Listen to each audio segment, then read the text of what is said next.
রায়েরবাজার বধ্যভূমিতে শহীদ বুদ্ধিজীবীদের প্রতি শ্রদ্ধা জানাচ্ছে সর্বস্তরের মানুষ। এ নিয়ে আরও জানাতে সরাসরি যুক্ত হচ্ছেন সহকর্মী মানজুমা আফরোজ নীলিমা।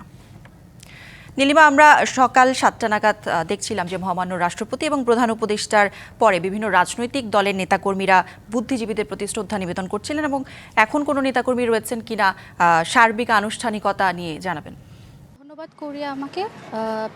আমি এখন বর্তমানে অবস্থান করছি রায়েরবাজার বধ্যভূমিতে এবং আপনাদেরকে দেখানোর চেষ্টা করছি যে এখানে আসলে মানুষের সমাগম বিগত বছরের তুলনায় কিন্তু খানিকটা অনেক কম, এবং এই নীরব পরিবেশের মধ্যেও কিন্তু আমরা খুঁজে পাচ্ছি মুক্তিযুদ্ধ এবং সার্বিক যে মানবিক যে চেতনা, এবং আমরা তুলে ধরার চেষ্টা করেছি এখানে তরুণদের যে মত অভিমত এবং তাদের যে বেদনা কথা সেগুলো, এবং ইতিহাসের পাতায় কিন্তু লেখা আছে স্বাধীনতা এবং বুদ্ধিজীবীদের কথা। সে জায়গা থেকেই এই নীরব পরিবেশ যেন আজও আমাদের প্রশ্নের মুখোমুখি দাঁড় করায়।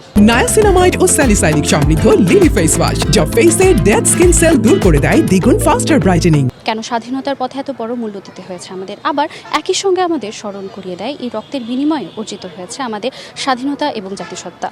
অন্য বছরের তুলনায় এবার জনসমাগম কম হলেও আমরা দিন বাড়ার সাথে সাথে কিন্তু মানুষের ভিড় আমরা কম দেখতে পেলেও এখানে কিন্তু মানুষ এখনও আছেন। বিভিন্ন সামাজিক সাংস্কৃতিক প্রতিষ্ঠান যে সংগঠনগুলো আছে তারা কিন্তু শিক্ষার্থী এবং শহীদ পরিবারের সদস্যরা যারা আছেন তারা কিন্তু এখানে এসে শ্রদ্ধা নিবেদন করছেন। যদিও বা আমরা কোনো শহীদ পরিবারের সদস্যদের সাথে কথা বলতে পারিনি, কিন্তু আমাদের অন্যান্য সহকর্মীরা তারা জানানোর চেষ্টা করেছেন আপনাদেরকে বিভিন্ন সংবাদের মাধ্যমে।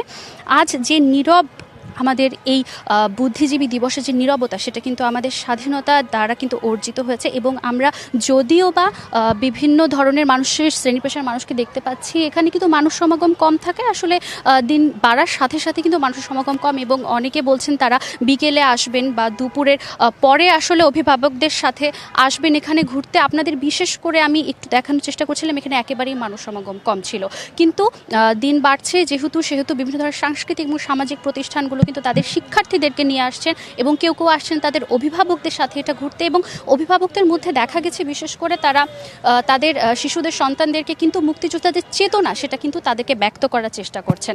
এবং এই ছিল আমার কাছে রায়েরবাজার বধ্যভূমি থেকে সর্বশেষ তথ্য। চলে যেতে চাই কৌরির কাছে। কৌরি। নীলিমা, ধন্যবাদ আপনাকে।